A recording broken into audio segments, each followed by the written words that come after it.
आ जाओ।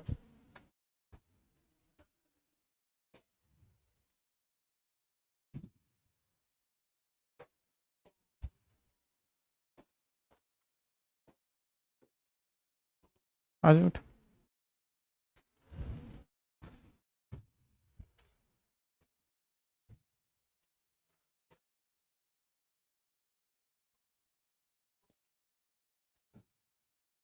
पढ़ाई हो रहा है ना?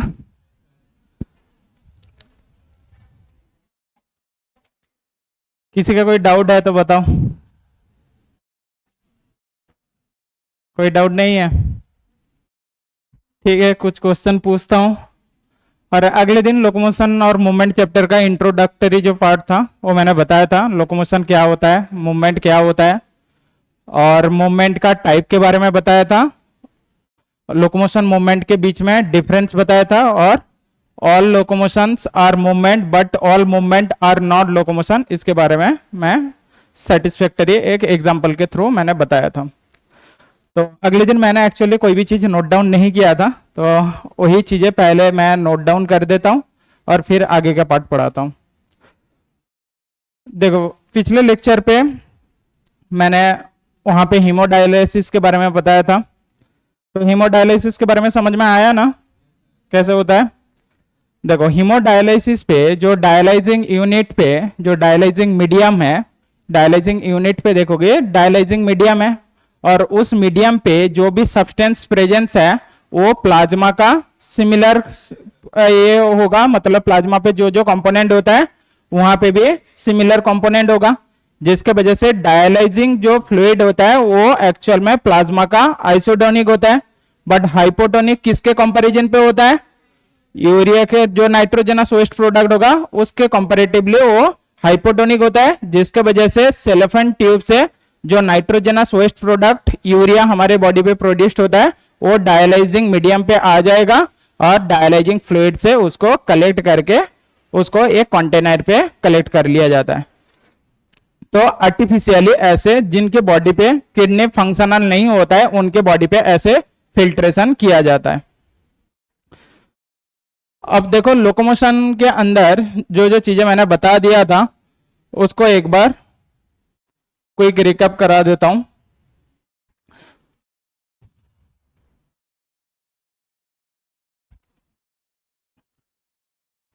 पहले तो हमको मूवमेंट के बारे में पता होना चाहिए।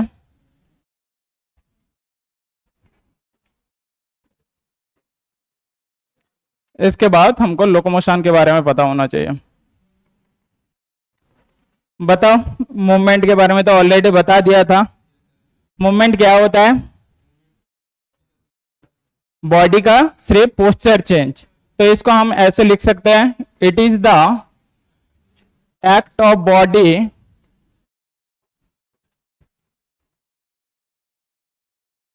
टू चेंज द पोजीशन और locomotion.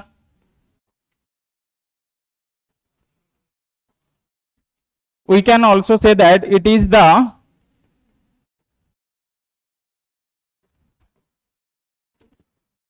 change in posture of the body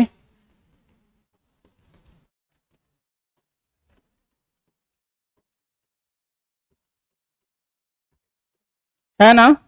क्योंकि देखो यहाँ पे जो लाइन लिखा हूं, it is the act of body, मतलब बॉडी का वो एक्शन जो एक्चुअल में बॉडी का पोजीशन को चेंज करने के लिए किया जा रहा है। बट ऐसा नहीं है कि मूवमेंट के वजह से यहाँ पे सारी मूवमेंट मैंने बताया था कि एक्चुअल में लोकोमोशन नहीं करता है। कुछ सर्टेन मूवमेंट होता है जिसके वजह से बॉडी का लोकोमोशन होता है। जैसे मूवमेंट का मैंने एग्जाम्पल लिया था, जैसे देखोगे यहाँ पे एग्जाम्पल लूंगा, movement of eye ball, movement of मान लो हार्ट हो गया, लंग्स हो गया। क्या इन सारे मूवमेंट के वजह से हमारे बॉडी पे कि आई जॉ का मूवमेंट, सॉरी जॉ का मूवमेंट, मूवमेंट ऑफ जॉ, क्या इसके वजह से, जॉ के मूवमेंट के वजह से मेरा बॉडी पे कोई पोजीशन चेंज हो रहा है? नहीं हो रहा है। आईबॉल का मूवमेंट हो रहा है क्योंकि आईबॉल कंटिन्यूअसली रोटेट कर रहा है, क्या इसके वजह से मेरा बॉडी का डिस्प्लेसमेंट हो रहा है? नहीं हो रहा है।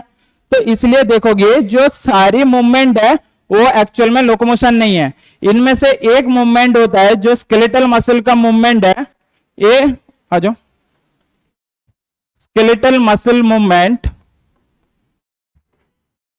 आ जाओ, ये एक्चुअल में it is responsible for the locomotion, it is responsible for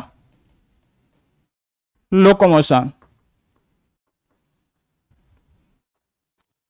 तो हमारे बॉडी पे जो स्केलेटल मसल सेल है इनके वजह से एक्चुअल में लोकोमोशन होता है।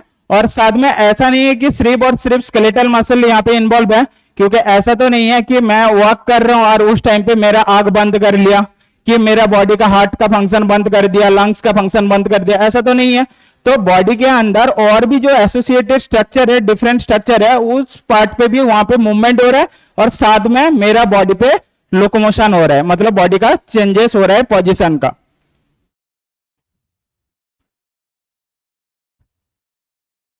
आ जाओ,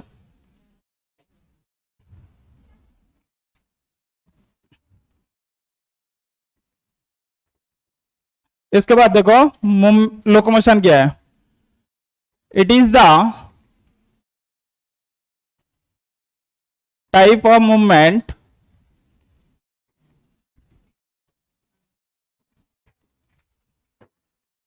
which causes, आ जाओ, changes in the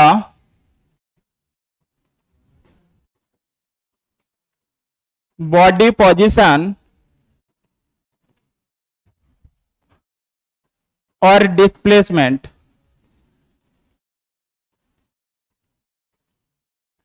तो बॉडी का जब पोजीशन चेंज हो रहा है, चाहे वॉकिंग हो, रनिंग हो, स्विमिंग हो, फ्लाइंग हो, ये सारी केस में क्या हो रहा है, बॉडी का जो पोजीशन है वो चेंजेस हो रहा है, डिस्प्लेसमेंट हो रहा है, एक जगह से लेकर दूसरी जगह पे जा रहा है, इसलिए उस मूवमेंट को बोला जाएगा locomotion.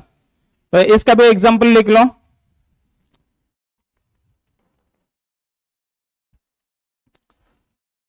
Swimming, walking, running, flying of organism.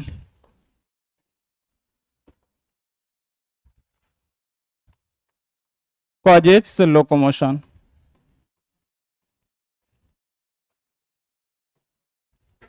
Clear है?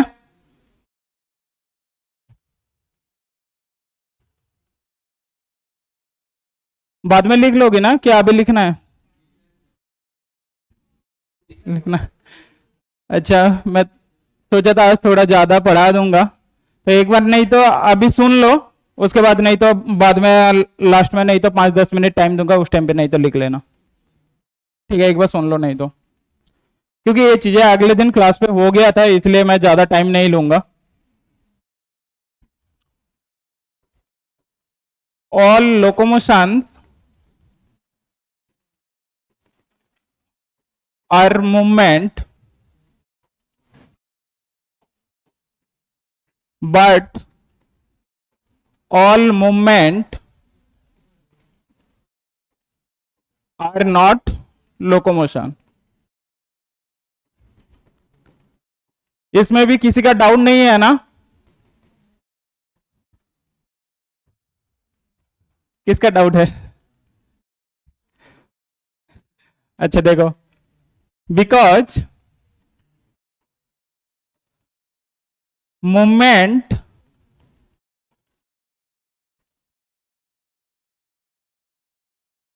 because few movement causes locomotion,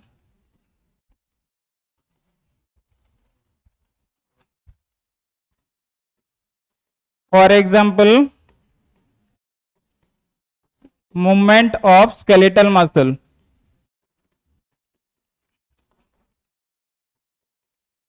movement of skeletal muscle helps in the displacement of body.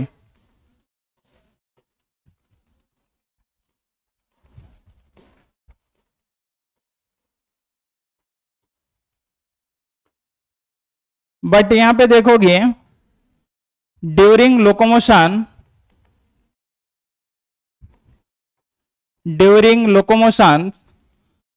other movement during locomotion movement of skeletal muscle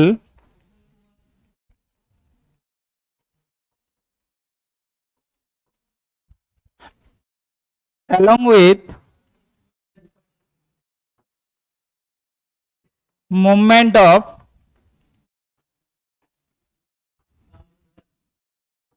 other part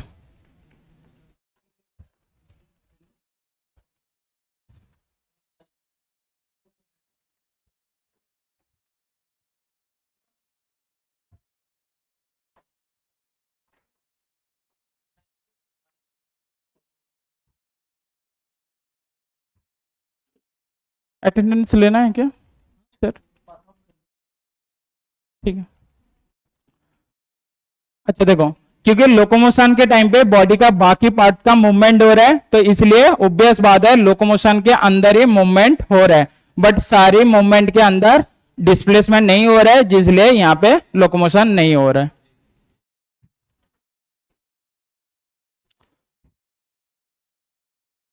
इसके बाद मैंने type of movement के बारे में बताया था।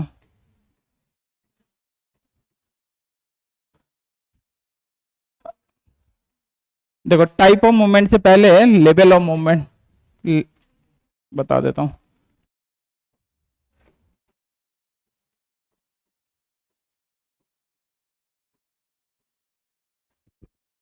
देखो, लेवल ऑफ मूवमेंट के अंदर मैंने बताया था मॉलिक्यूलर लेवल पे, उसके बाद मैंने बताया था सेलुलर लेवल पे, ऑर्गन लेवल पे,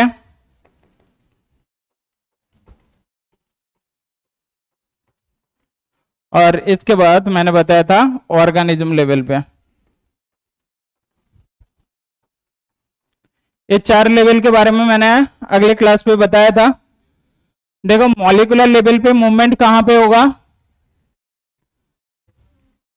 साइटोप्लाज्म के अंदर जो मॉलिक्यूल्स है, जो डिफरेंट आयनिक सब्सटेंस है, वो भी मूव कर रहा है, क्योंकि बॉडी के सेल के अंदर न्यूट्रिशन का सप्लाई पूरा सेल के अंदर देना होगा, तो वहां पे जो आयनिक सब्सटेंस है वो भी मूव कर रहा है, कि चाहे गैसियस पार्टिकल्स हो, जो भी सब्सटेंस वहां पे प्रेजेंस है सेल के अंदर, उसका मूवमेंट हो रहा है, और उसका मूवमेंट को हम बताएंगे मॉलिक्यूलर लेवल पे मूवमेंट। और उसका एक स्पेशल टर्मिनोलॉजी होता है ब्राउनियन मूवमेंट। मॉलिक्यूलर लेवल पे जब मूवमेंट होता है उसको बोला जाता है Brownian movement. Brownian movement occur in cytoplasm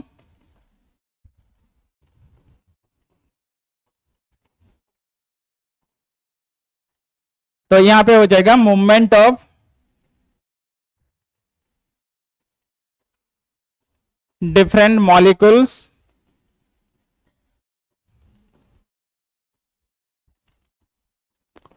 ions etcetera.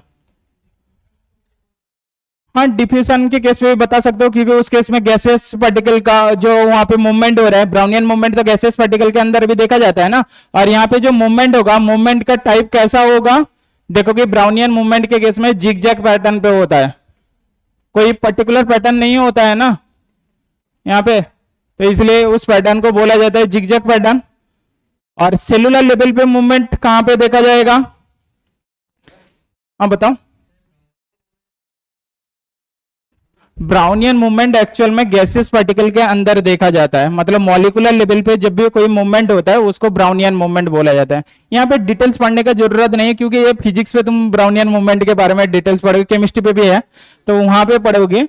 तो यहाँ पे उतना ज्यादा डिटेल्स पढ़ने का जरूरत नहीं, बस यहाँ पे इतना चीजें याद रखो कि मॉलिकुलर लेवल पे जो मूवमेंट होता है वहां पे ब्राउनियन मूवमेंट बोला जाता है और उसका पैटर्न जिगजैग पैटर्न पे होता है, और यहाँ पे डिफरेंट मॉलिक्यूल्स आयन जो गैसेस सब्सटेंस होगा उनके बीच में होगा।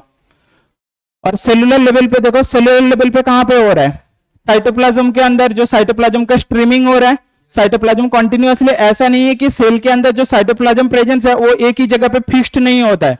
देखोगे इसके अंदर साइटोप्लाज्म के अंदर बहुत सारे साइटोप्लाज्मिक ऑर्गेनेलिज प्रेजेंस है, और वो ऑर्गेनेलिज भी फिक्स्ड नहीं होता है, वो ऑर्गेनेलिज कॉन्टिन्यूअसली सेल के अंदर रोटेट कर रहा है, माइग्रेट कर रहा है, क्योंकि डिफरेंट पार्ट पे जाएगा तो डिफरेंट पार्ट पे जहां पे भी न्यूट्रिशन चाहिए होगा उस पर्टिकुलर सेल के पास वो पहुंच पाएगा। तो यहां पे मैं लिख सकता हूं मूवमेंट ऑफ, अच्छा इसको यहां पे शॉर्ट पे लिख देता हूं, trimming of cytoplasm, trimming of cytoplasm inside cell.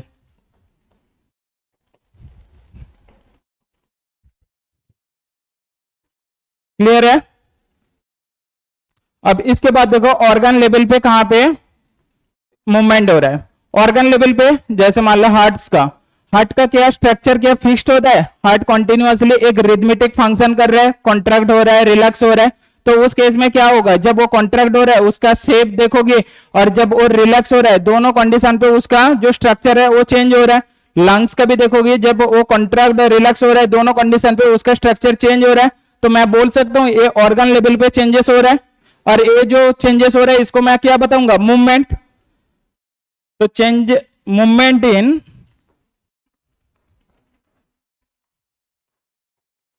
Lungs, kidney और हार्ट इट इज। अब ऑर्गेनिज्म लेवल पे क्या मूवमेंट होगा, देखो ऑर्गेनिज्म मूवमेंट, ऑर्गेनिज्म लेवल पे मतलब यहां पे देखोगे आप कोई भी एक ऑर्गेनिज्म ले लो, चाहे ह्यूमन हो, बैट हो, कैट हो, रैट हो, मतलब ये तो ऑर्गेनिज्म है ना। तो ऑर्गेनिज्म लेवल पे जो मूवमेंट होगा वो किसके वजह से होगा, वॉकिंग, रनिंग, फ्लाइंग, स्विमिंग, ये सारी चीजों की वजह से होगा।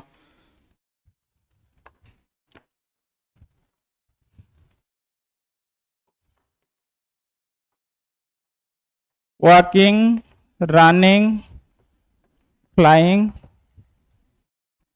etc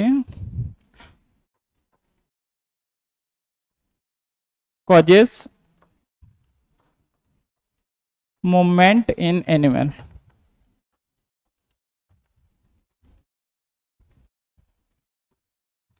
देखो एक और एग्जांपल देखोगे, जैसे प्लांट बॉडी के केस में, प्लांट बॉडी के केस में तो वहां पे लोकोमोशन नहीं हो रहा है, एक ही जगह पे प्लांट बॉडी फिक्स्ड होता है।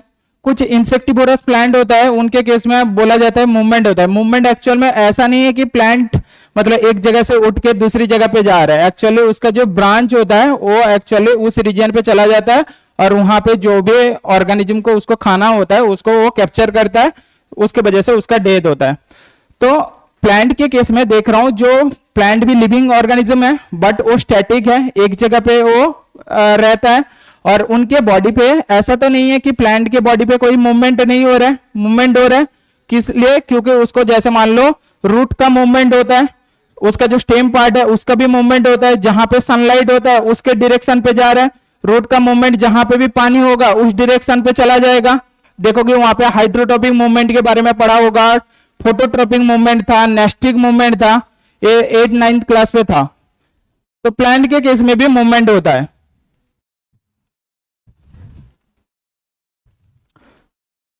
अब देखो टाइप ऑफ मूवमेंट। अब एनसीईआरटी बुक पे जो जो मूवमेंट के बारे में दिया है उसके बारे में बताता हूं। तो टाइप ऑफ मूवमेंट के अंदर देखोगे एक होता है मस्कुलर मूवमेंट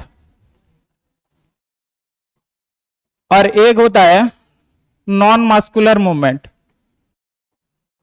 बता रहा हूं, मतलब एनसीईआरटी बुक पे थोड़ा इसका जो ये टाइप दिया है अलग तरीके से दिया है। नॉन मस्कुलर के अंदर देखोगे यहाँ पे और भी चार टाइप आ जाता है। एक तो देखोगे सेलुलर मूवमेंट,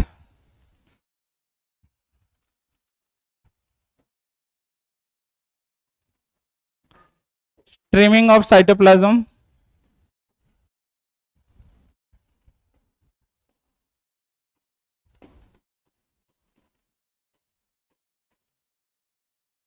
और एक देखोगे यहाँ पे एमीबॉइड मूवमेंट,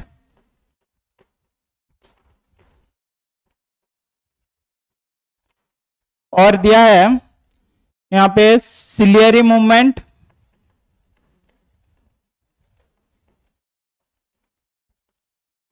और पढ़ना होगा फ्लैजेलर मूवमेंट।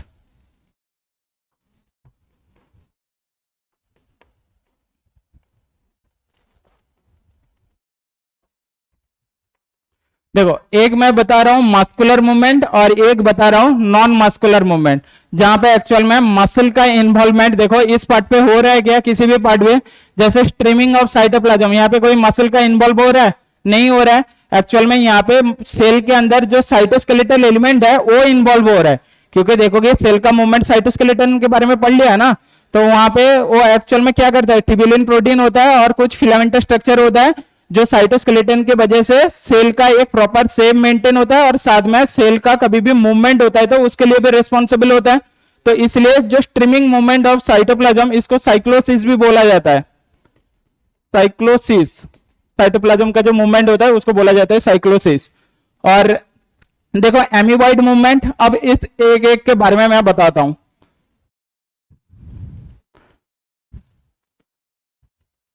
देखो फर्स्ट लिखा हूं मैंने मस्कुलर मूवमेंट,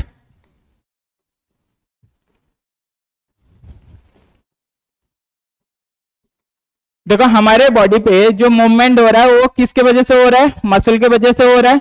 और मेनली यहाँ पे कौन सा मसल प्रेजेंस है, स्केलेटल मसल। देखो मसल के हिसाब से देखोगे तो बॉडी पे थ्री टाइप ऑफ मसल देखा जाता है, स्केलेटल मसल देखा जाता है, स्मूथ मसल देखा जाता है, और कार्डियक मसल देखा जाता है।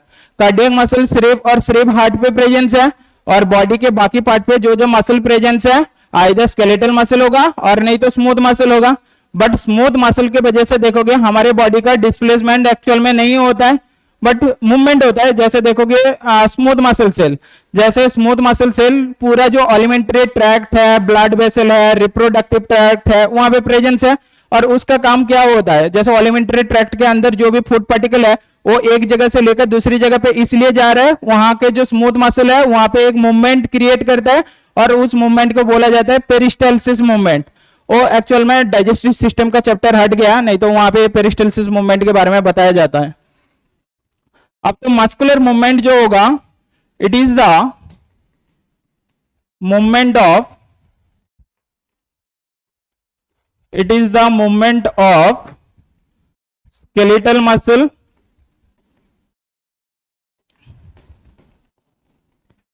स्मूथ मसल,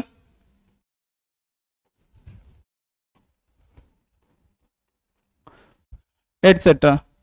देखो क्या यहां पे, क्योंकि ये सारे स्मूथ मसल और यहां पे कार्डियक मसल भी ऐड कर सकते हो,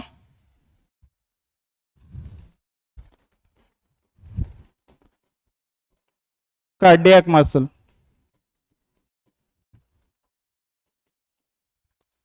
बट क्या सारी मूवमेंट यहाँ पे तो ऑलरेडी बता दिया कि कौन कौन सा मूवमेंट यहाँ पे लोकोमोशन होता है।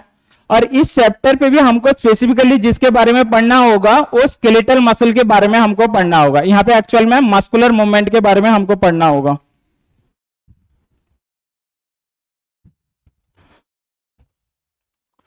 अब इसके बाद देखो,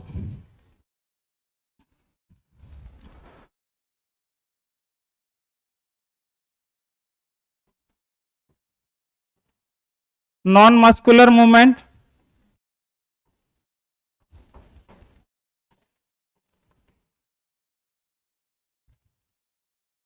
अब नॉन मस्कुलर मूवमेंट के अंदर देखो यहाँ पे फर्स्ट जो मैंने लिखा हूं वो स्ट्रीमिंग ऑफ साइटोप्लाज्म, जिसको साइक्लोसिस बोला जा रहा है। इसके बारे में और डिटेल से नहीं लिख रहा हूं क्योंकि ऑलरेडी 2-3 बार बता चुका हूं। Cyclosis, trimming of cytoplasm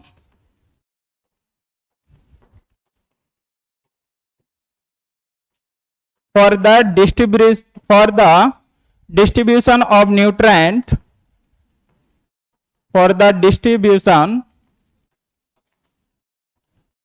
of nutrient to all part of the cell.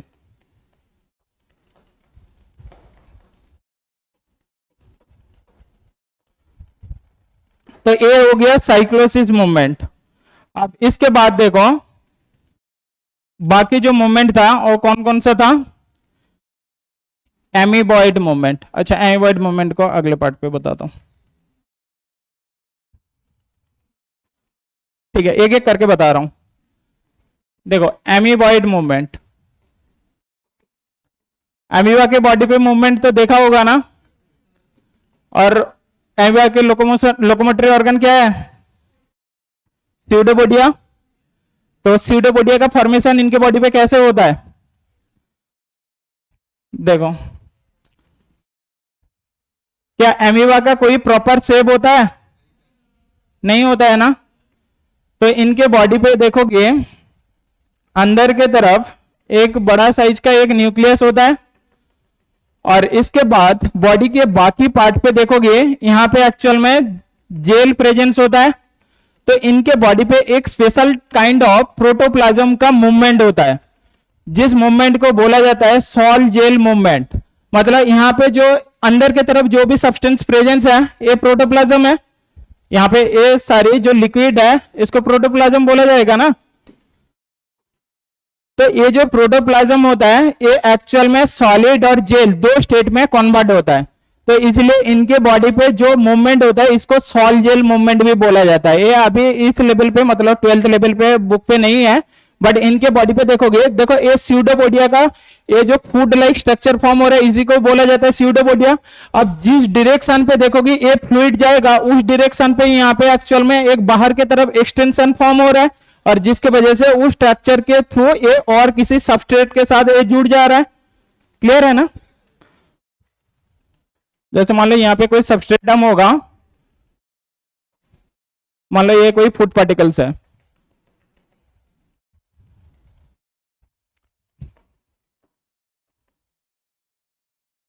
Food particle भी बता सकते हो, नहीं तो सबस्ट्रम भी बता सकता हूं।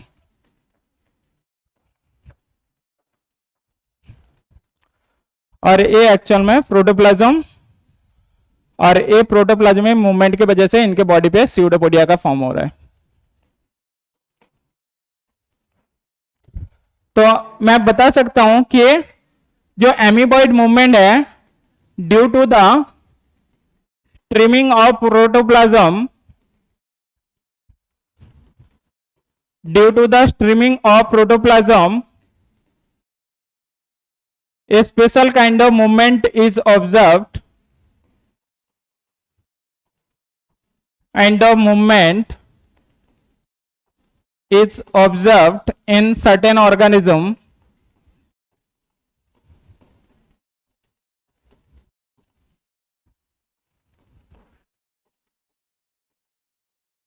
which is known as amoeboid movement.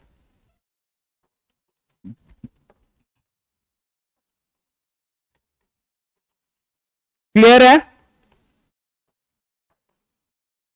अब देखोगे ये जो एमीबॉइड मूवमेंट किसके केस में देखा जाएगा? एक तो एमीबा के केस में देखा जाएगा। तो एमीबॉइड मूवमेंट को हम स्यूडोपोडियल मूवमेंट भी बता सकते हैं। जो एमीबॉइड मूवमेंट है इसको हम स्यूडोपोडियल मूवमेंट भी बता सकते हैं।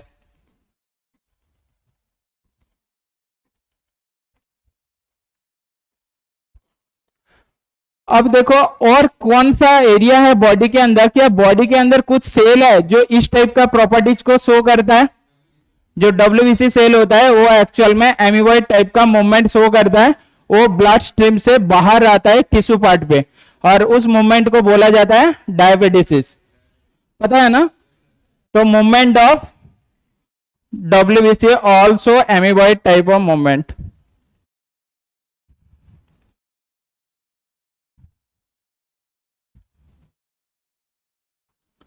मूवमेंट ऑफ डब्ल्यूबीसी से।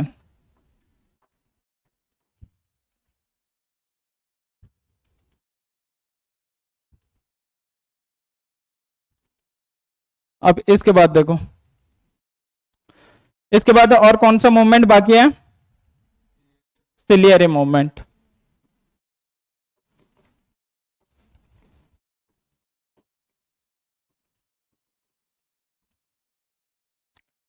देखो सिलियरी मूवमेंट कहां पे देखा जाता है, किसके वजह से होगा? सिलिया के वजह से होगा। और सिलिया कहां कहां बॉडी के अंदर, पहले बता दो कि अच्छा पहले बता दो कौन सा ऑर्गेनिज्म पे सिलिया देखा जाता है? पैरामोसियम के केस में देखा जाता है, वो एक बेस्ट एग्जांपल है। तो मूवमेंट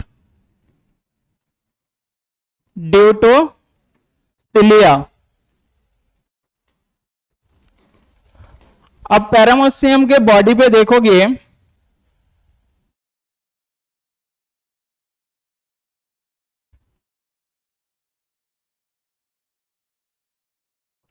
ऐसा स्ट्रक्चर होता है, और इनका बॉडी पे देखोगे ऐसे है, दो न्यूक्लियस प्रेजेंस होता है, एक माइक्रो और मैक्रो।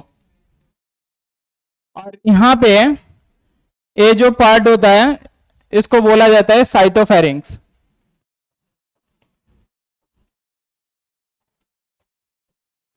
साइटोफेरिंक्स एक्चुअल में इनके बॉडी पे माउथ के जैसा काम करता है।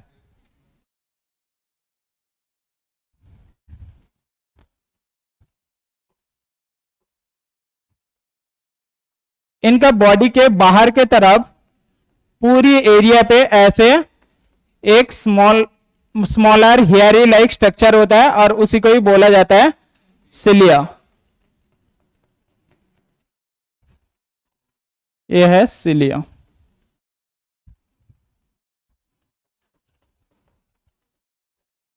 अब इनके बॉडी पे देखो, ये जो सिलिया है, ये सिलिया दो काम के लिए हेल्प कर रहा है। एक तो सिलिया के वजह से इनके बॉडी पे लोकोमोशन हो रहा है, और उस लोकोमोशन के वजह से मतलब मूवमेंट भी हो रहा है, लोकोमोशन भी हो रहा है। और ये सिलिया के स्ट्रीमिंग के वजह से देखोगे, जो पानी के साथ जो फूड पार्टिकल आ रहा है वो भी इकट्ठा इस जगह पे आता है, और इसके थ्रू बॉडी के अंदर आता है, ये साइटोफेरिंक्स के थ्रू अंदर आता है। तो इसलिए इनके बॉडी पे सिलिया के वजह से ये फूड भी कैप्चर करता है थ्रू द साइटोफेरिंक्स, और साथ में ये लोकोमोशन के लिए भी काम करता है। एग्जाम्पल देखोगे, in पैरामोसियम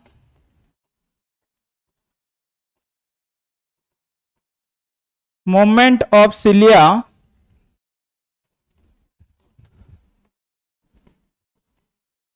helps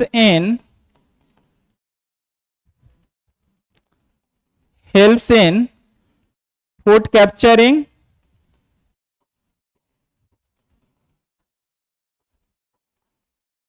through cytopharynx. Cytopharynx इनके बॉडी पे माउथ के जैसा काम करता है, and also helps in locomotion,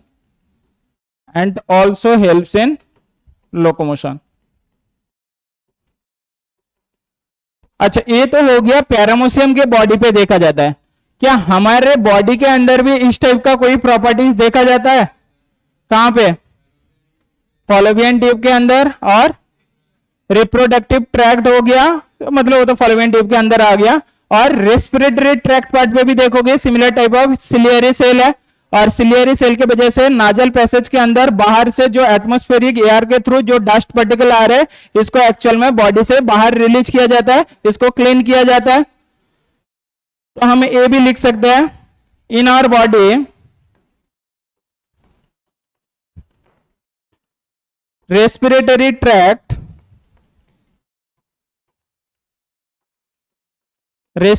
tract, reproductive tract, यहां पे फॉलोपियन ट्यूब भी लिख देता हूं डायरेक्टली, फॉलोपियन ट्यूब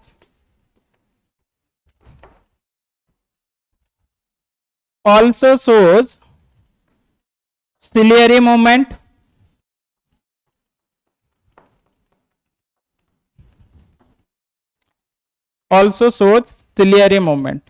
देखो फैलोपियन ट्यूब के अंदर हमको ये चीज पता है, वहां पे सिलियरी सेल है जिसके वजह से ओवरी से जो ओवम फॉर्म हो रहा है उस ओवम को एक्चुअल में फॉलोपियन ट्यूब के अंदर वो लेकर जाता है। अब मान लो वहां पे सिलियरी सेल काम नहीं करेगा तो ओवम नहीं जा पाएगा। वो कौन सा कंडीशन पे हो सकता है? जैसे देखोगे प्रेगनेंसी के टाइम पे इसलिए बोला जाता है वुमेन्स को ड्रिंक नहीं करने के लिए, क्योंकि ड्रिंकिंग के वजह से क्या होता है, जो देखो एक तो जब भी कोई भी इंसान जब ड्रिंकिंग करता है तो उनका बॉडी का देखोगी जो मूवमेंट और लोकोमोशन, जो बॉडी का पोस्चर, बॉडी का जो लैंग्वेज होता है वो पूरा बदल जाता है। अब उस कंडीशन पे ऐसा नहीं है कि सिर्फ बाहर से दिखता है, बॉडी के अंदर इंपैक्ट होता है ना, इसके वजह से तो बाहर से दिखता है। पहले तो बॉडी के अंदर सेलुलर लेवल पे हो रहा है, तब जाकर तो मेरे को बाहर से दिखाई दे रहा है कि वो चीजें हो रहा है। तो इसलिए देखोगे फीमेल के बॉडी पे भी वहां पे जो सिलियरी का जो सिलिया है उसका भी बीटिंग कम हो जाता है, जिसके वजह से वहां पे प्रॉपरली जिस लोकेशन पे ओवम को जाना था उस लोकेशन पे वो पहुंच नहीं पाते हैं। तो जिसके वजह से इसलिए बोला जाता है कि प्रेगनेंसी के दौरान एक्चुअल में ड्रिंकिंग हैबिट मतलब छोड़ना है, मतलब किसी को आदत है तो उसको छोड़ना होता है नहीं तो कभी भी फर्टिलाइजेशन पॉसिबल नहीं होगा। तो ये तो हो गया सिलियरी मूवमेंट, और एक और मूवमेंट क्या बताया था? फ्लैजेलर मूवमेंट।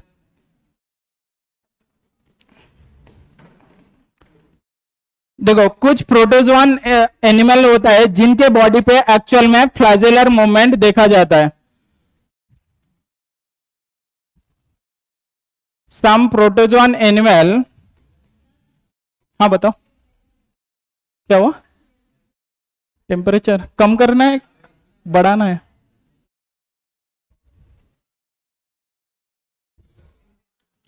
ट्वेंटी 24 कर दो क्या, और भी 30 के आसपास?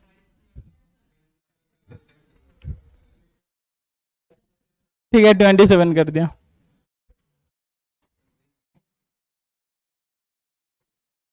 देखो sorry protozoan, some protozoan shows the flagellar movement।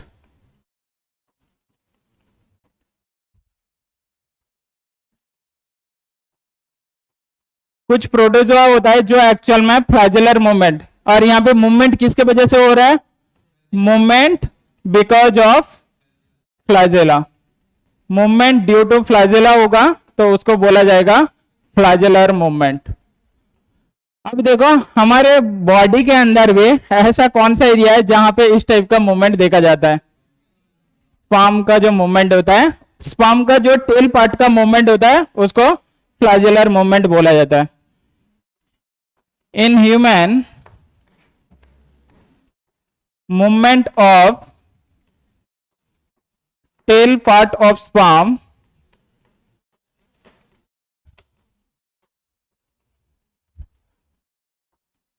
shows flagellar movement।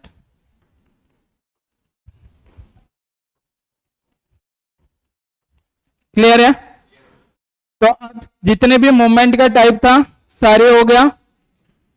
अब इसके बाद देखो, और लोकोमोशन किस लिए होता है वो तो अगले क्लास में बता दिया था, बस लिख देता हूं। पर्पस ऑफ लोकोमोशन,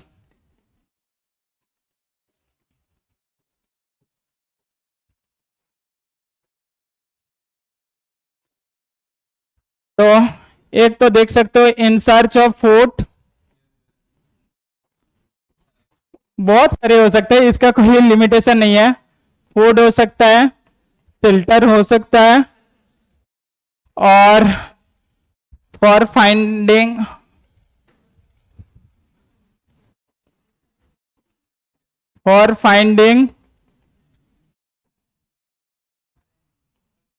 क्या बताओ? तुम ये भी बता सकते हो कि हम और किसी कोचिंग से यहाँ पे आए हैं इसलिए क्योंकि यहाँ पे पढ़ाई अच्छा हो। For finding suitable environmental condition,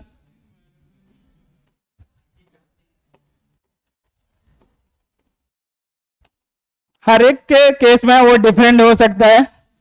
किसी को और किसी खुशी चाहिए होता है तो उसके लिए कोई ड्रिंक भी कर रहा है इस खुशी है कि उसको और किसी गम है, तो for finding suitable environmental condition की वजह से हो सकता है, फूड के वजह से, शेल्टर के वजह से हो सकता है, और ब्रीडिंग पर्पस के लिए भी हो सकता है,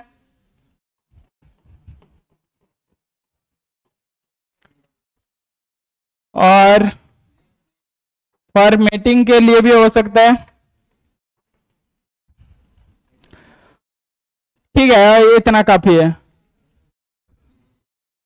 एनवायरमेंटल सुइटेबल एनवायरमेंटल कंडीशन तो बता दिया, एनसीईआरटी बुक पे ये चीजें है। अच्छा, वहां पे एक और चीज था, जो लोकोमोशन हो रहा है, it's depend on locomotion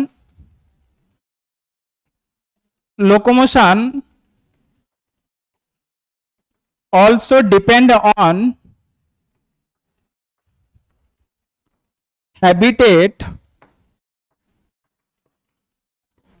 and situation of the organism।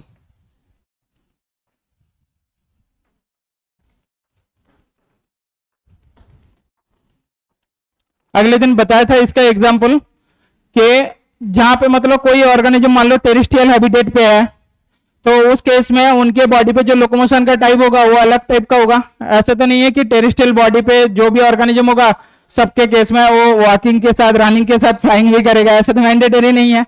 जो वाटर बॉडीज पे रहेगा उनके लिए स्विमिंग होगा, वो वहां पे वॉकिंग नहीं कर सकते।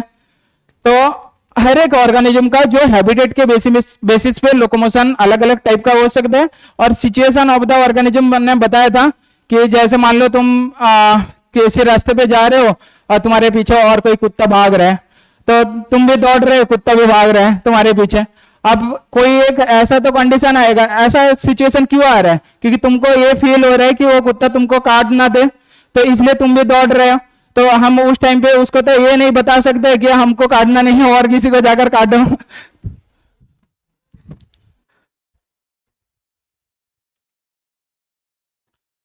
देखो, ये तो हो गया एनसीईआरटी बुक पे टाइप ऑफ मूवमेंट तक, यहां तक था। अब इसके बाद देखो मसल के बारे में हमको पढ़ना है, तो वो मैं एक डिफरेंस के फॉर्म पे मैं बता देता हूं। वहां पे एनसीईआरटी बुक पे देखोगे लाइन बाय लाइन लिखा है, और यहां पे मैं डिफरेंस के फॉर्म पे बता दे रहा हूं, और वो लॉजिकली याद भी रहेगा, ऐसा नहीं तुम भूल जाओगे। टाइप ऑफ मसल,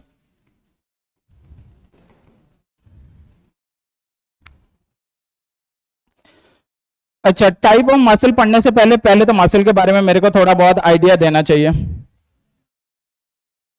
पहले हम उसका टाइप पे घुस जाएंगे तो कैसे होगा।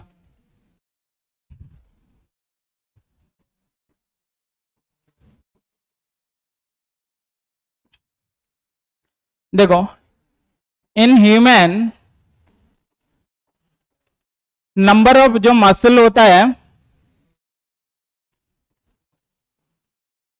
वो कितना होता है। देखो, इसका जो नंबर है ना वो डिफरेंट बुक पे डिफरेंट लिखा रहता है। किसी बुक पे देखोगे 639 लिखा रहता है, किसी बुक पे अप्रोक्स 600 लिखा रहता है, और किसी किसी बुक पे लिखा रहता है 639 से 650 या 700 तक भी लिखा रहता है। तो अप्रोक्स जो नंबर होता है वो एक्चुअल में 639 माना जाता है एक एडल्ट बॉडी पे। 639 नंबर ऑफ मसल अप्रोक्स 639, और इनमें से भी देखोगे जो 639 मसल प्रेजेंस है, एक होता है पेयर फॉर्म पे और कुछ होता है अनपेयर फॉर्म पे। जो पेयर फॉर्म पे प्रेजेंस है इसका नंबर होता है 317, और यहाँ पे अनपेयर जो होता है वो 5 होता है। तो 317 होता है पेयर्ड फॉर्म पे, तो ये 634 हो जाएगा, और ये अनपेयर्ड जो होगा 5 हो जाएगा, तो 634 प्लस 5 वो हो जाएगा 639। अब देखो मसल का जो एनसीईआरटी बुक पे जो कुछ डेटा है उसको लिख देता हूं। इसका लेंथ और इसका डायमीटर, देखोगे इसका जो चौड़ाई होता है ये 10 से लेकर 100 माइक्रोमीटर तक होता है, और इसका लेंथ इसका लेंथ एक्चुअल में डिफरेंट मसल के केस में डिफरेंट होता है। जैसे देखो कि स्केलेटल मसल का जो लेंथ होता है वो सबसे ज्यादा होता है, स्मूथ मसल का लेंथ सबसे छोटा होता है, उसके बाद कार्डियक मसल होता है, उसके बाद ही स्केलेटल मसल होता है। तो इसलिए वो वैरी करता है।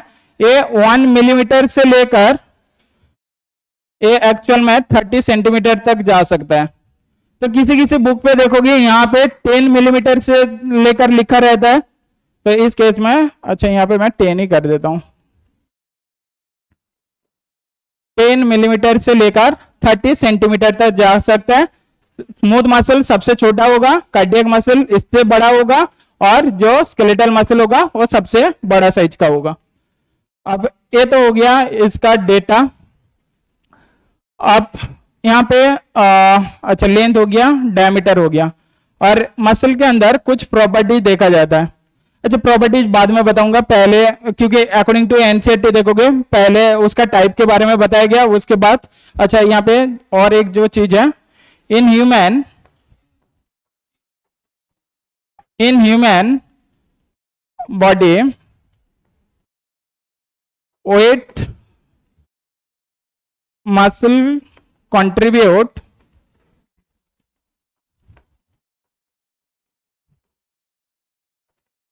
देखोगे 40 से लेकर 50% की 45% बोला जाता है।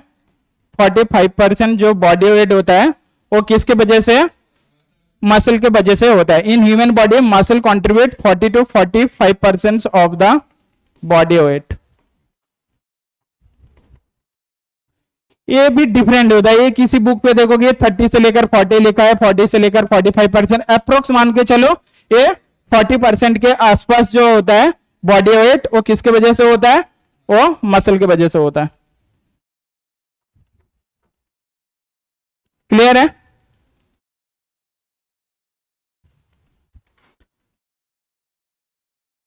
अब इसके बाद टाइप ऑफ मसल पढ़ा देता हूं, और इसके बाद स्केलेटल मसल के बारे में बताऊंगा। अब देखो टाइप ऑफ मसल, तो मेनली हम कौन कौन से टाइप के बारे में हमको पता है। अच्छा इसको हम 3 अलग अलग फॉर्म पे मैं मेंशन कर देता हूं। कैरेक्टरिस्टिक्स फीचर, अच्छा इसको एक डिफरेंस के फॉर्म पे बता देता हूं।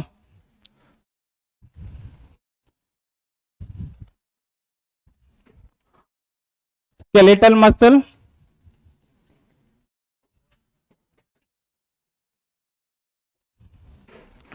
और देखोगे स्मूथ मसल,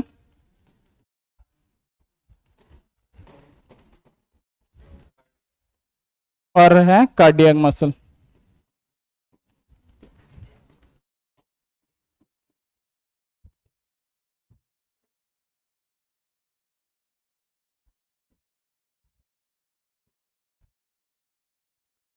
अच्छा देखो मैं एक एक साइड पे मैं लिखता हूं। जैसे पहले इनका शेप देखो कैसे होता है। तो स्केलेटल मसल का जो शेप देखोगे बेटा, ये होता है सिलिंड्रिकल शेप, सिलेंडर जैसा दिखता है। स्मूथ मसल के केस में देखोगे यहां पे कैसा शेप होगा, स्पिंडल क्या फ्यूसिफॉर्म जैसा शेप होगा, स्पिंडल शेप। और इस केस में भी, कार्डियक के केस में भी सिलिंड्रिकल होता है। कार्डियक के केस में भी देखो सिलिंड्रिकल। देखो एनसीईआरटी बुक पे फिगर दिया होगा, फिगर नहीं है क्या? अच्छा नहीं एनसीईआरटी, ठीक है मैं फिगर भी यहाँ पे ड्रॉ कर देता हूं। जो ए होगा स्केलेटल मसल का शेप होगा वो कैसा होता है, सिलेंडर जैसा होता है। और जो स्मूथ मसल होता है वो स्पिंडल जैसा शेप होता है, और जो कार्डियक मसल होता है ये भी सिलेंडर जैसा शेप होता है। अब इसके बाद देखोगे नेक्स्ट पॉइंट लिख रहा हूं, ब्रांचिंग। जो कार्डियक यहां पे देखोगे जो स्केलेटल मसल होता है ये भी अनब्रांच्ड होता है, ये भी देखोगे अनब्रांच्ड होता है, और जो कार्डियक मसल होता है ये ब्रांच्ड होता है। नेक्स्ट देखो लोकेशन, इसका लोकेशन कहां पे होगा, लिम्स पे होगा, चाहे अपर लिम्स हो लोअर लिम्स हो, वहां पे प्रेजेंस हो सकता है। बॉडी वॉल पे प्रेजेंस होता है, तो बॉडी का और भी डिफरेंट पार्ट पे ये प्रेजेंस होगा, स्पेसिफिकली लिम्स पार्ट पे, और बॉडी का जो स्केलेटन पार्ट है वहां पे प्रेजेंस होगा, स्केलेटन ऑफ द बॉडी।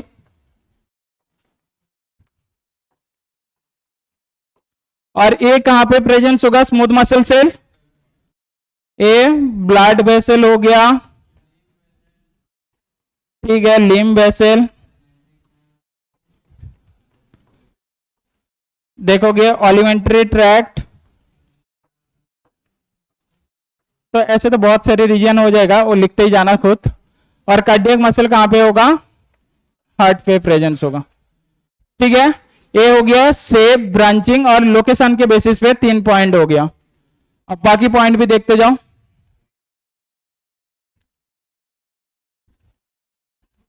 ठीक है, इसको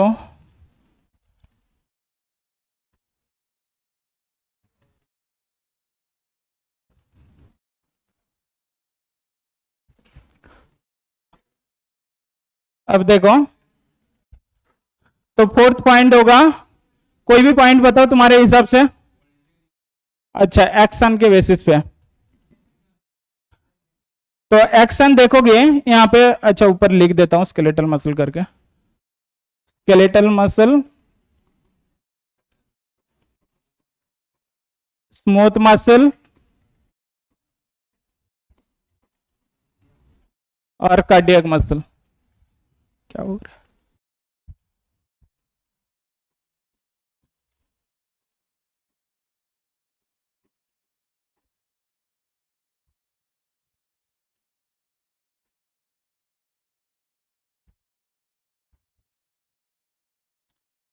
अब देखो स्केलेटल मसल के केस में एक्शन इनका कैसा होगा, वॉलेंटरी क्या है, इनवॉलेंटरी, वॉलेंटरी नेचर का होता है, मतलब बॉडी के इच्छा के हिसाब से इसको हम रेगुलेट कर सकते हैं। स्मूथ मसल ए इनवॉलेंटरी होगा, और कार्डियक मसल ए भी इनवॉलेंटरी होगा। और कोई नेचर, क्या लिखना है, अच्छा बैंड के, ठीक है, बैंड, तो इनके केस में देखो क्या बैंड लिख सकते हो, नहीं तो स्ट्राइएशन लिख सकते हो।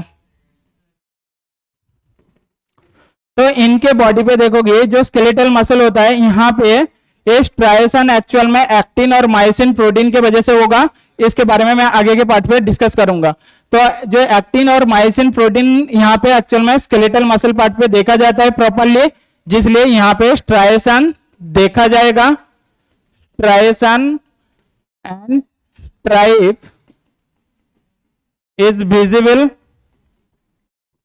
प्रॉपरली यहाँ पे विजिबल होता है, स्केलेटल मसल पे नंबर पे भी ज्यादा होता है, और स्मूथ मसल पे देखोगे जो स्ट्राइएशन होगा नॉट विजिबल, कि कम होता है एक्चुअल में, बता सकते हो, मतलब ऐसा नहीं है कि यहाँ पे बिल्कुल नहीं है, क्योंकि मसल का कॉन्ट्रैक्शन कौन करेगा, एक्टिन और मायोसिन प्रोटीन ही करता है, बट यहाँ पे एक्टिन और मायोसिन प्रोटीन देखोगे स्केलेटल मसल के केस में एक पैरेलल बंडल पे होता है और ऑल्टरनेटिव अरेंजमेंट होता है, बट स्मूथ मसल के केस में देखोगे उसका जो अरेंजमेंट है वो लूजली होता है, और वो कोई एक प्रॉपर डायरेक्शन अरेंजमेंट पे नहीं होता है, जिसके वजह से वहां पे जो मूवमेंट होता है वो उतना रेस्पॉन्सिबल नहीं होता है और फास्ट भी नहीं होता है।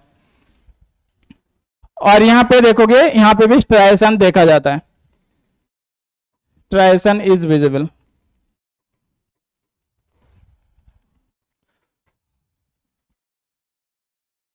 एक और पॉइंट देखो, जैसे इंटरकैलेटेड डिस्क,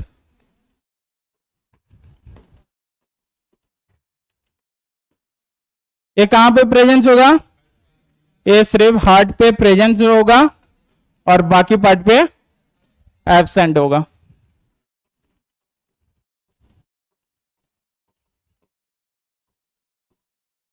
और कोई पॉइंट, जैसे, ठीक है, पॉइंट तो इसका बहुत सारी होगा, फैटिक नेचर के बारे में लिखता हूं।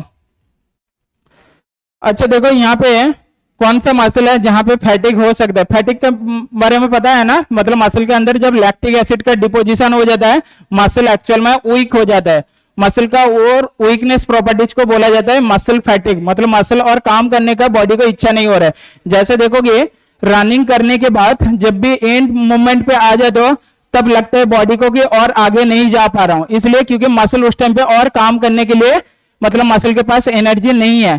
तो उस पर्टिकुलर टाइम पीरियड पे देखोगे लैक्टिक एसिड का डिपोजिशन हो जाता है, और वो कौन सा मसल पे होगा? स्केलेटल मसल पे। इट शोज फैटिग नेचर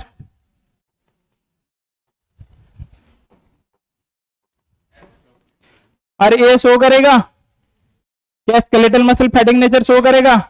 देखो अच्छा थोड़ा बहुत मैं एग्जांपल दे रहा हूं, जैसे मान लो स्मूथ मसल कहां कहां प्रेजेंस है? ब्लड वेसल पे है, ऑलिमेंट्री ट्रैक्ट पे है, रिप्रोडक्टिव ट्रैक्ट पे है, सपोज, और रेस्पिरेटरी ट्रैक्ट पे भी मान लो। अब यहाँ पे देखो ऑलिमेंट्री ट्रैक्ट का ही एग्जांपल ले लेता हूं। जैसे मान लो तुम खाना खा रहे हो, अब वहां पे स्मूथ मसल सेल काम नहीं करेगा तो खाना तो एक्चुअली आगे के पार्ट पे नहीं जाएगा, तो डाइजेशन ही नहीं हो पाएगा। तो स्मूथ मसल के केस में ये फैटिक नेचर नहीं होता है, क्योंकि ये मसल का जो कॉन्ट्रैक्शन होता है वो भी धीरे धीरे होता है और इसका रिलैक्सेशन भी धीरे धीरे होता है। तो जिस केस में क्विकली वो कॉन्ट्रैक्ट जा रहा है और क्विकली रिलैक्स हो रहा है, तो उस कंडीशन पे वहां पे फैटिक नेचर आ सकता है। बट एग्जांपल यहाँ पे एक्सेप्शन आ जाता है हार्ट के केस में, ये भी कभी भी फैटिक नहीं होता है, क्योंकि जो कार्डियक मसल फैटिक होगा तो हमारा डेथ भी अनाउंस हो जाएगा।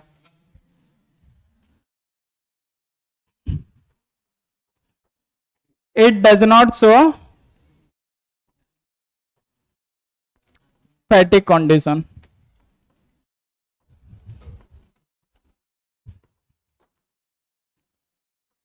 It does not show fatigue condition.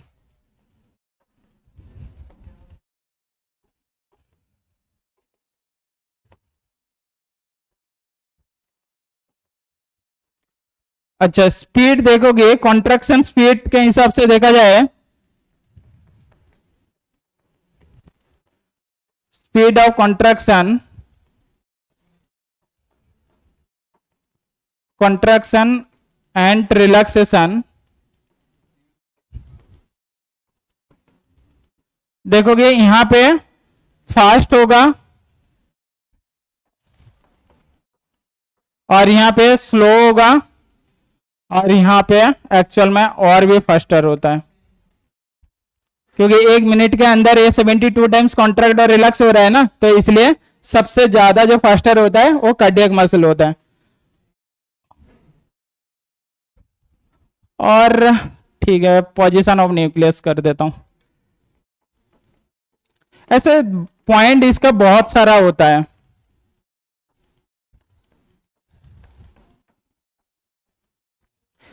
इस केस में देखोगे स्केलेटल मसल के केस में जो न्यूक्लियस होता है ये पेरीफेरी पे प्रेजेंस होता है। पेरीफेरी मतलब एक्चुअल में कोई भी सेल का जो बाहर का एरिया होता है उस एरिया पे होता है। जनरली न्यूक्लियस कहां पे प्रेजेंस होता है? सेल का मिड पोजीशन पे, सेंट्रल पोजीशन पे। बट स्केलेटल मसल का अभी स्ट्रक्चर पढ़ाऊंगा, वहां पे देख पाओगे जो न्यूक्लियस होगा वो बाहर की तरफ होगा, वो सेंट्रल पोजीशन पे नहीं होता है। तो हाँ रीजन बता रहा हूं, एक मिनट को। पोजीशन ऑफ द न्यूक्लियस इस केस में, अच्छा यहाँ पे लिख दिया पेरीफेरी हो गया, इस केस में ए भी सेंट्रल होता है और इनके केस में भी सेंट्रल ही होता है। हाँ वो भी एक पॉइंट लिख सकते हो, ठीक है यहां पे लिख देता हूं नंबर ऑफ न्यूक्लियस।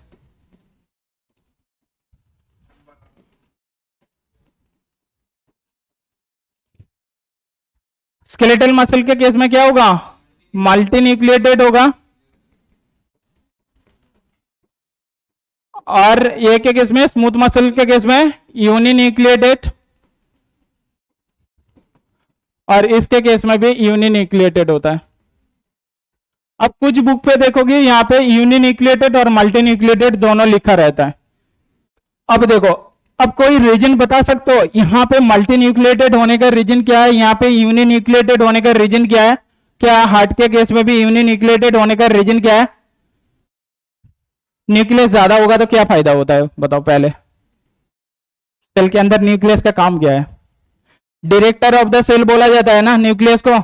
जैसे एक सेंटर के हिसाब से देखोगे तो सेंटर हेड उसका मेन रेगुलेटरी पार्ट होता है, मेन ऑथराइज्ड बॉडी होता है कोई भी डिसीजन लेने के लिए। तो सिमिलरली सेल के अंदर भी जो मेन ऑथराइज्ड बॉडी होता है वो कौन होता है? न्यूक्लियस होता है। अब न्यूक्लियस के नंबर जितना ज्यादा होगा सेल को क्या फायदा होगा? प्रॉपरली रेगुलेट कर पाएगा ना। न्यूक्लियस का नंबर जितना ज्यादा होगा सेल को प्रॉपरली वो रेगुलेट कर पाएगा, क्योंकि यहाँ पे देखो स्मूथ स्केलेटल मसल के केस में जो स्पीड ऑफ कॉन्ट्रैक्शन और रिलैक्सेशन है वो बहुत फास्ट हो रहा है, तो जिसकी वजह से यहाँ पे मल्टीपल न्यूक्लियस होगा, तो इसका जो कॉन्ट्रैक्शन और रिलैक्सेशन का जो प्रॉपर्टीज है उसको अच्छे से रेगुलेट कर पाएगा। अब उस हिसाब से बताओगे तो हार्ट के केस में तो यूनिन्यूक्लिएटेड होता है, फिर इस केस में तो ये तो और भी फास्टर होता है, बट यहाँ पे देखोगे एक स्पेशल प्रॉपर्टीज होता है नोडल टिश्यू के वजह से, जिसके वजह से यहाँ पे मेनली कॉन्ट्रैक्शन और रिलैक्सेशन होता है।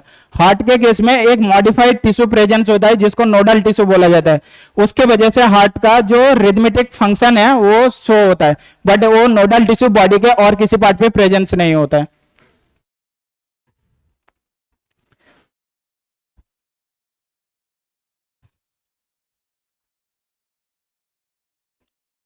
अच्छा, ये तो हो गया मसल का टाइप हो गया।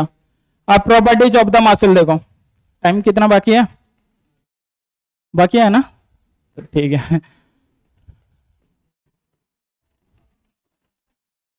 Properties of the muscle.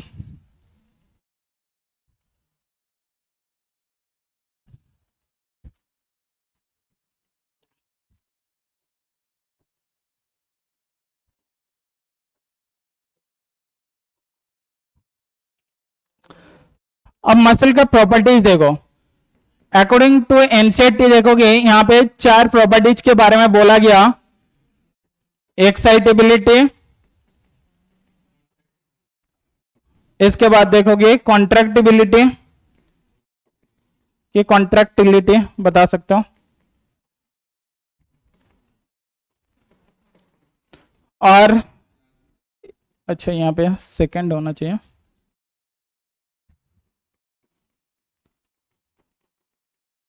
और एक होगा एक्सटेंसिबिलिटी, और एक होगा इलास्टिसिटी। समझ में आ रहा है ना जो भी चीजें पढ़ा रहा हूं? अब देखो एक्साइटेबिलिटी क्या होता है और ये प्रॉपर्टीज क्यों देखा जाता है इसके बारे में बताता हूं। देखो एक्साइटेबिलिटी प्रॉपर्टीज मतलब एक्साइटेड होना। देखो बॉडी के अंदर कौन कौन सा सेल है जो एक्साइटेड स्टेज पे जाता है? ऐसे देखोगे तो हर एक टाइप का सेल जो होता है वो एक्साइटेड होना चाहिए, क्योंकि एक्साइटेड नहीं होगा तो बॉडी के अंदर रिस्पॉन्स कैसे आएगा?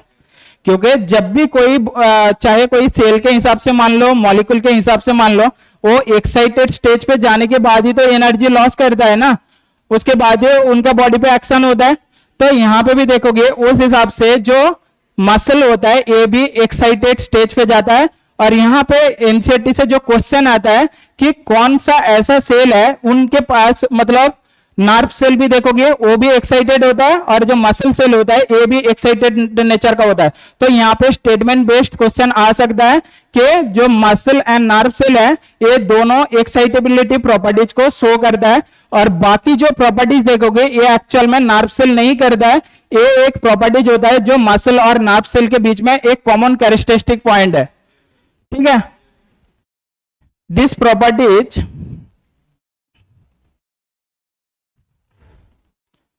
muscle and nerve cell show this property।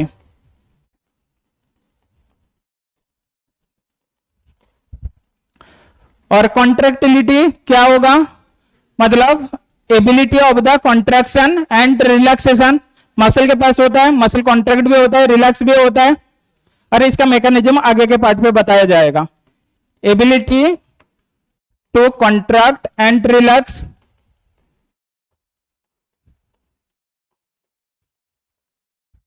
Extensibility. देखो एक्सटेंसिबिलिटी और इलास्टिसिटी के बीच में फर्क क्या है? देखो एक्सटेंसिबिलिटी का मतलब है, जैसे मान लो एक एग्जांपल ले रहा हूं, जैसे ट्रीज के केस में देख लो। ट्रीज के केस में जैसे मान लो एक स्टेम पार्ट को मैं मोड़ना चाहता हूं, क्या उसको मोड़ पाऊंगा? उसको बेंड कर पाऊंगा? जैसे मान लो एक यहाँ पे वुडन का पीस है, यहाँ पे जो चेयर टेबल है, क्या इसको मैं बेंड कर सकता हूं? नहीं कर सकता हूं। किस लिए? ये हार्ड नेचर का है।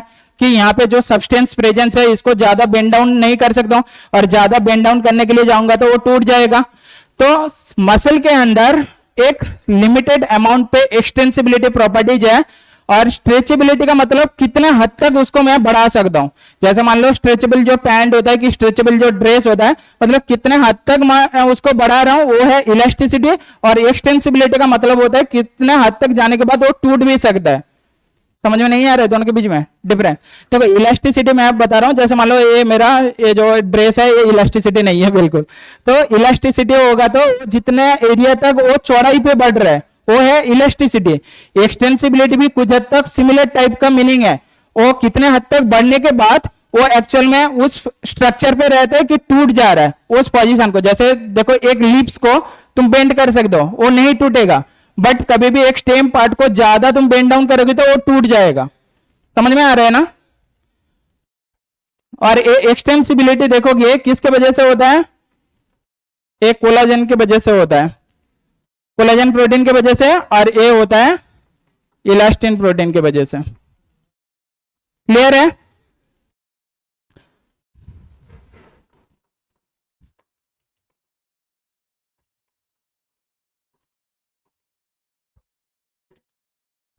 यहां तक कोई डाउट नहीं है ना? अब इसके बाद देखो,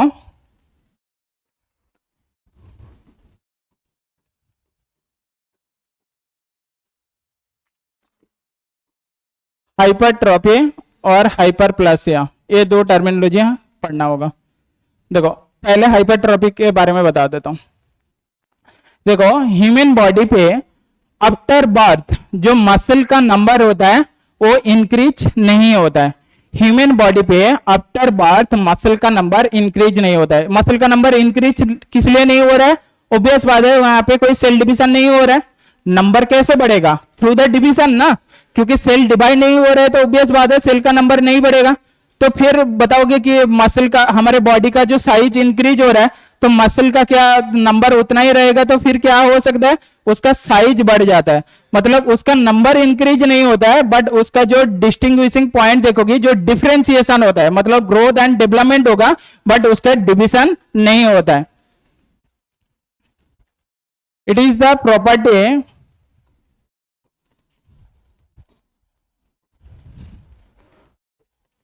of muscle which represent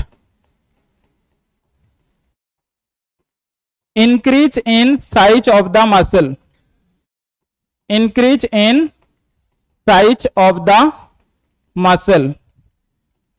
जैसे मैं बता रहा हूं, जैसे मान लो जो बंदा जिम करने के लिए जाता है उनके बॉडी पे देखोगे जो बाइसेप और ट्राइसेप मसल होता है ये बहुत ज्यादा बड़ा होता है, मतलब साइज के हिसाब से देखोगे तो कंपैरेटिवली नॉर्मल इंसान के कंपैरिजन पे बड़ा होता है। इसलिए ऐसा नहीं है कि उसका मसल का साइज बढ़ रहा है तो उसका नंबर बढ़ रहा है। एक्चुअल में मसल का जो साइज है वो बढ़ जाता है, मसल का नंबर वहां पे बढ़ता नहीं है, और उस कंडीशन को बोला जाता है हाइपरट्रॉफी नेचर। मसल के अंदर हाइपरट्रॉफी नेचर देखा जाता है, बट हाइपरप्लासिया कभी भी नहीं होता है। हाइपरप्लासिया का मीनिंग होता है number of division. Hyperplasia number of cell division को रिप्रेजेंट करता है। It does not shows by the muscle.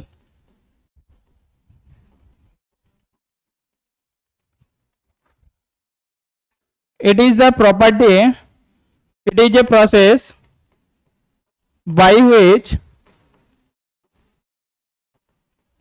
number of cell is increased. Cell is increased through cell division.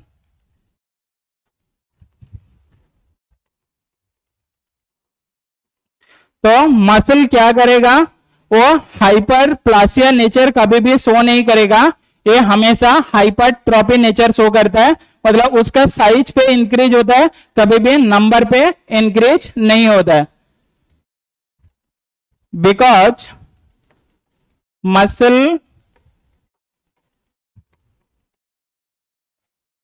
Does not show cell division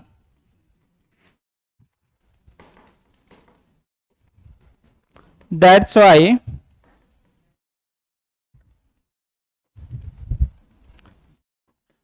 it shows only hypertrophy nature.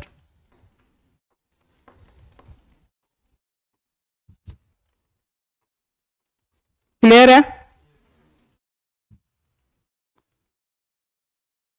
अब इसके बाद देखो, अब यहां पे हम डायरेक्टली स्केलेटल मसल पे आ जाते हैं।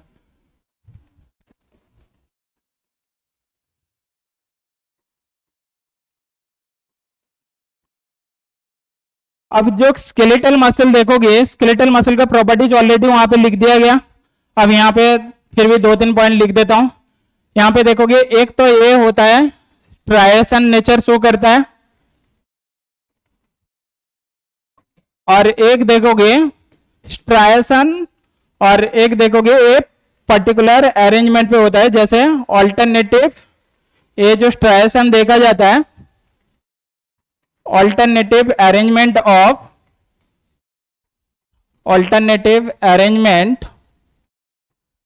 of एक्टिन और मायोसिन प्रोटीन के वजह से होता है। Actin and myosin protein. देखो यहां पे एक फिगर मैं ड्रॉ करता हूं। देखो स्केलेटल मसल ऐसे सिलिंड्रिकल शेप पे है। अब यहां पे देखोगे, ये सिलिंड्रिकल शेप जो है, ऐसे बहुत सारा मसल एक्चुअल में पैरेलली प्रेजेंस होता है। ऐसे देखोगे बहुत सारा मसल एक साथ एक बंडल के फॉर्म पे आता है। एक तो ऐसे पैरेलली अरेंजमेंट होता है, और साथ में देखोगे यहां पे एक्टिन और मायोसिन प्रोटीन जो होगा वो एक्चुअल में एक पर्टिकुलर अरेंजमेंट पे होता है, ऑल्टरनेटिव पैटर्न पे होता है।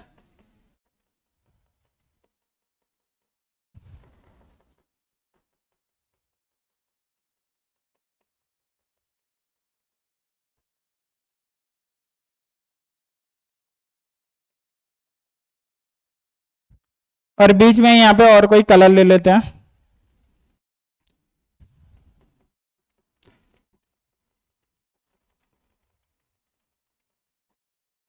तो इसके वजह से यहां पे ये स्ट्राइएशन देखा जाता है।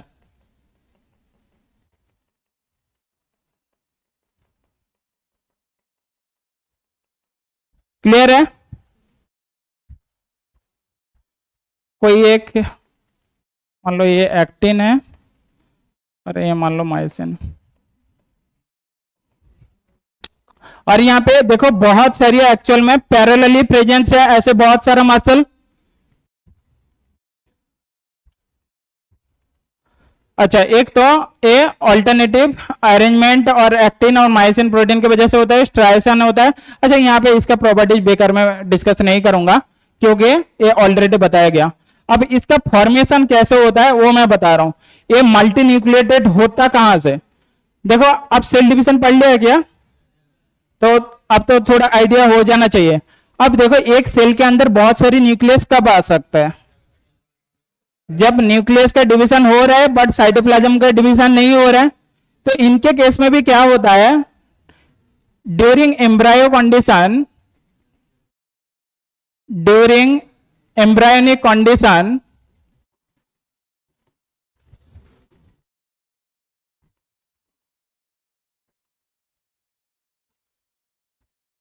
more than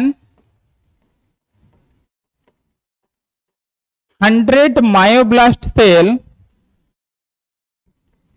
100 क्या उससे ज्यादा हो सकता है, 100 और यहां पे मोर देन लिखता हूं, 100 और more than myoblast cell fused हो जाता है। Myoblast cell fused to form the skeletal muscle. और स्केलेटल मसल का ये प्रॉपर्टीज को बोला जाता है सिनसाइटियम प्रॉपर्टीज। सिनसाइटियम प्रॉपर्टीज, ये सिर्फ स्केलेटल मसल नहीं, हर जगह पे यूज किया जाता है। जब एक से ज्यादा न्यूक्लियस किसी भी सेल पे रहेगा, उस सेल का जो प्रॉपर्टीज होता है उसको बोला जाता है syncytium properties. When more than one nucleus present in a cell is called syncytium. Clear है? और ये जो मसल है ये भी एक्चुअल में ये प्रॉपर्टीज को शो करता है. अब कैसे करता है देखो,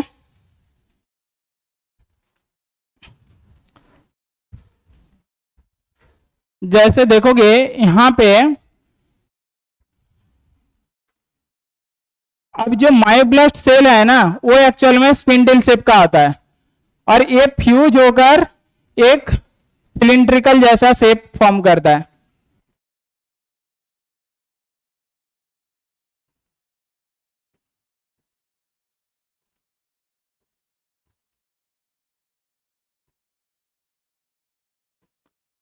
हर एक के अंदर देखो न्यूक्लियस प्रेजेंस है.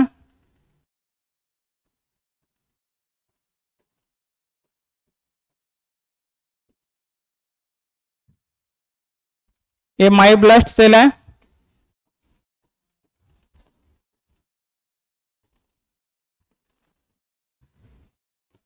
अब ये मायोब्लास्ट सेल देखोगे अब ये फ्यूज हो जाता है.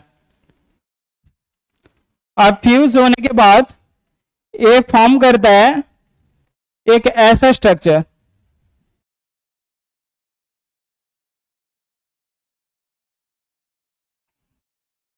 जहां पे देखोगे बहुत सारी न्यूक्लियस एक जगह पे होता है.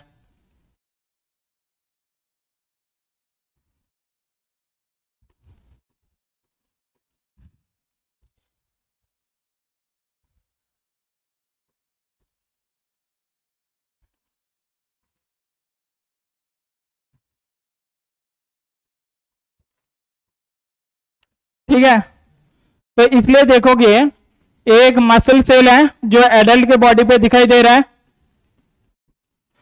और ये कौन सा मसल सेल के बारे में बता रहा हूं? Skeletal muscle cell.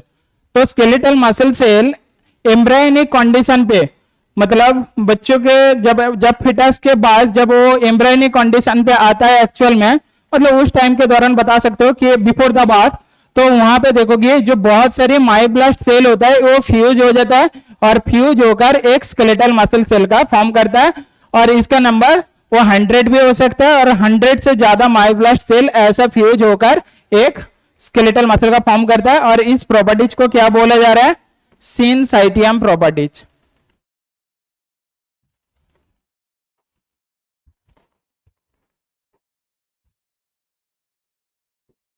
Properties of muscle cell.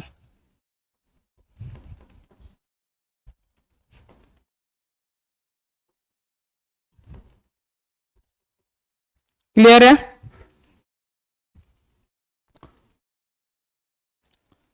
अब इसके बाद देखो, अब तो हो गया, मतलब स्केलेटल मसल का नेचर क्या है, उसका प्रॉपर्टीज पता हो गया, कैसे बनता है ये पता हो गया.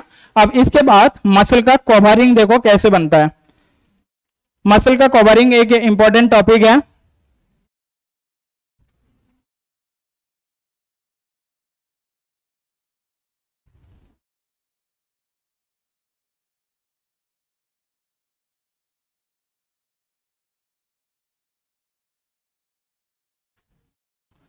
अच्छा एक काम करते हैं, इसको फिगर के थ्रू बता देता हूं,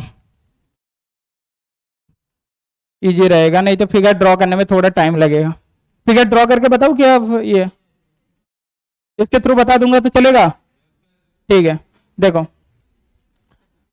ये एक स्केलेटल मसल का स्ट्रक्चर है.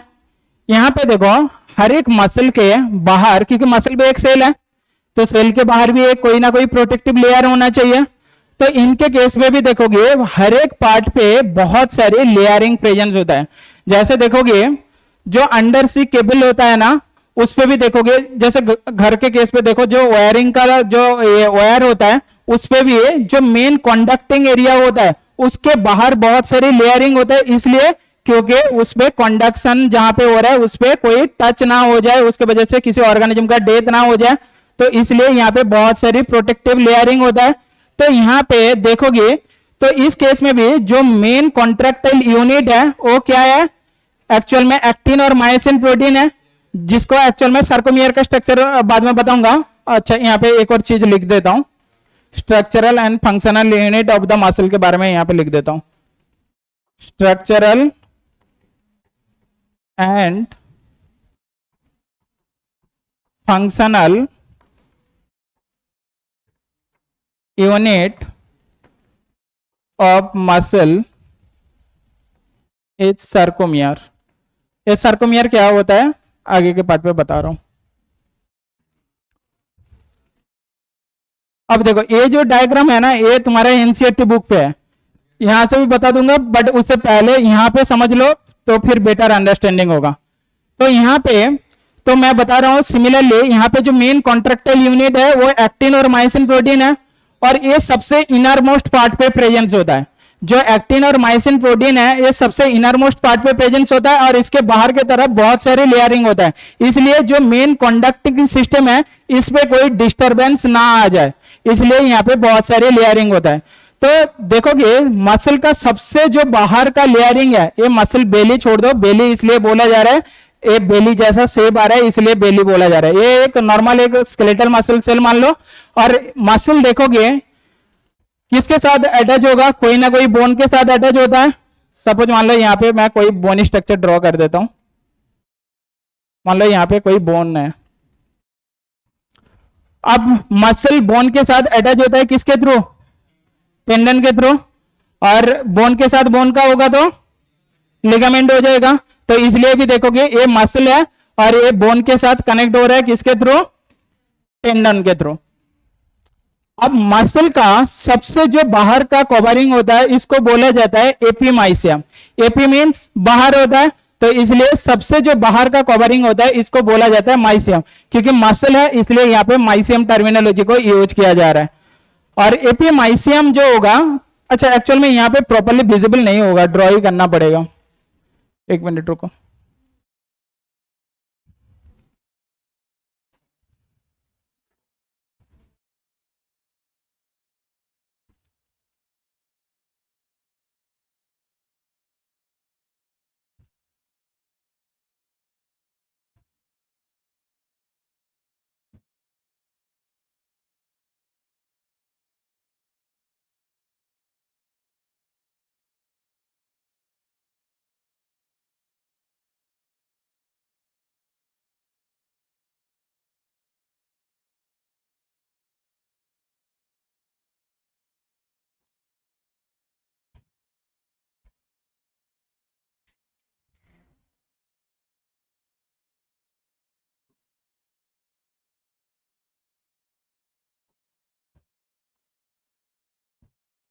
थोड़ा रुको बेटा, मैं एक बार तो फिर यह और नहीं हो पाएगा, इसको मिटा देता हूं।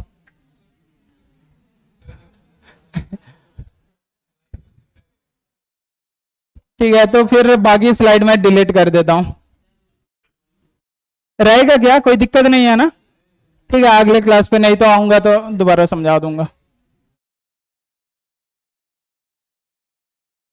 ठीक है, अगले क्लास पे मसल का ये लेयरिंग के बारे में बताऊंगा, और कपिल सर आएंगे तो कपिल सर बताएंगे, और यहाँ पे टी टिबियल के बारे में, और इसका मायोफाइब्रिल का स्ट्रक्चर, और मेरोमाइसिन का स्ट्रक्चर, एक्टिन का स्ट्रक्चर, इसके बारे में बताऊंगा, और इसका प्रॉपर्टीज के बारे में बताऊंगा। ठीक है बेटा, थैंक यू।